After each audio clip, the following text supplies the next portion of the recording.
If you can stomach some volatility, then today's topic is for you because I want to talk about one of my favorite groups of stocks, highlighting one of my favorite stocks of that group. And all of these have just completely imploded. But it's a perfect opportunity to buy great companies on the cheap. Hi, I'm Matthew Carr, Chief Trend Strategist at the Oxford Club. Thank you for watching this episode of Market Trends. If you're new here, be sure to hit that subscribe button and turn on notifications so you never miss out on my best trading ideas, which I share here each and every week. Now, I've covered Chinese companies for a very long time and I've written about them extensively. And I've recommended Chinese companies to my subscribers and have had a number of big wins over the years. The economies of scale in China and Southeast Asia, I believe, are a must for every investor's portfolio.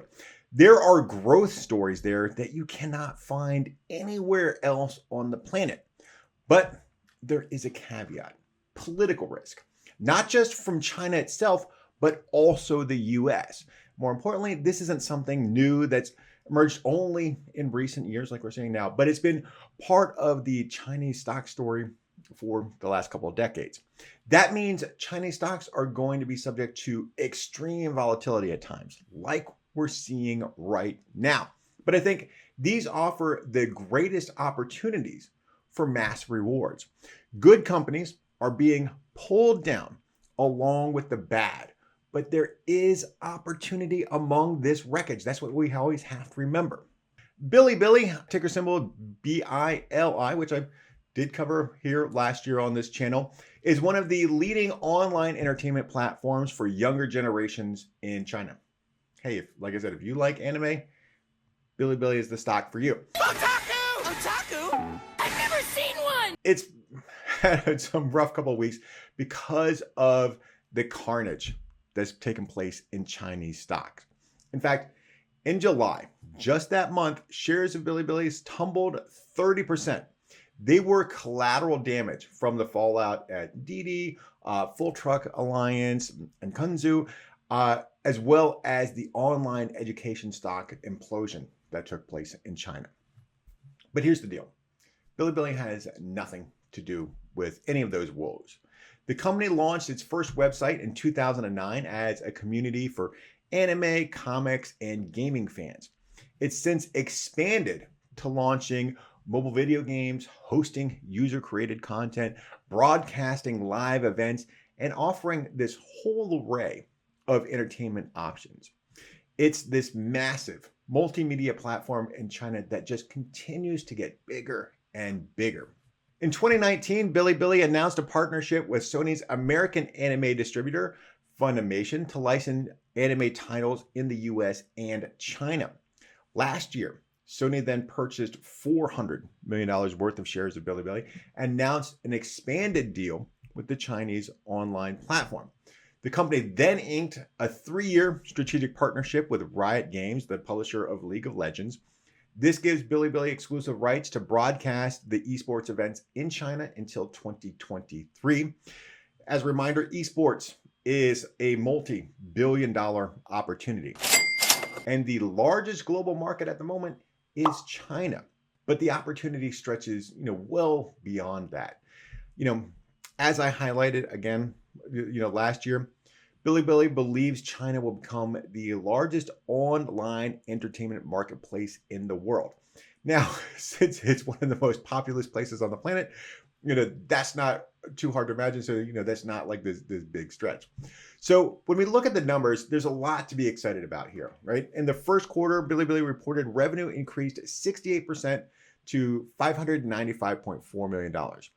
Now, I'm going to break this down just a little bit, just to kind of highlight some key areas. Mobile games accounted for $178.7 million of that total, right? That's a significant chunk. But the most exciting aspect of its business is value-added services. That's paid memberships and live broadcasting services. Here, revenue jumped 89% to $228.4 million, right? And Bilibili's advertising and e-commerce revenue both rocketed more than 230% to combine for $188.3 million. This is a fantastic situation, as mobile gaming in years past was the company's largest segment by far. But Bilibili has transitioned beyond that to be a home for all sorts of online content. It's not just this single vertical anymore. The company currently has 223 million monthly active users.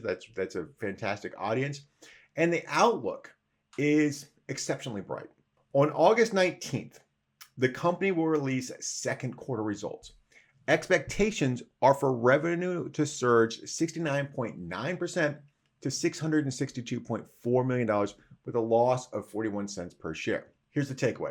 Shares have averaged a 2.4% one-day move higher on this report in the past, but it gets better as we go further out. In the third quarter, the Chinese online entertainment platform's revenue is expected to top $823.5 million.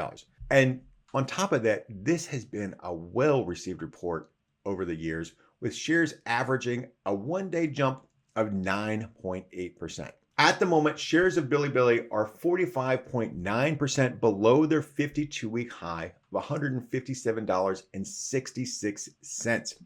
That was set back in February.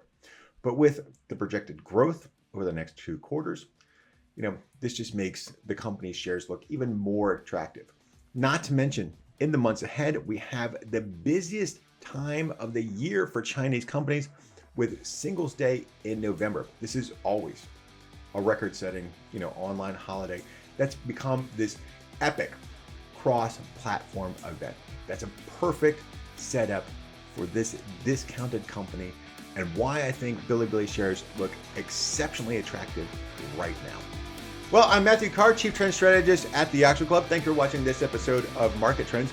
For more information like this, be sure to go down to the description and sign up for my free e-letter. Until next time, here's the high returns.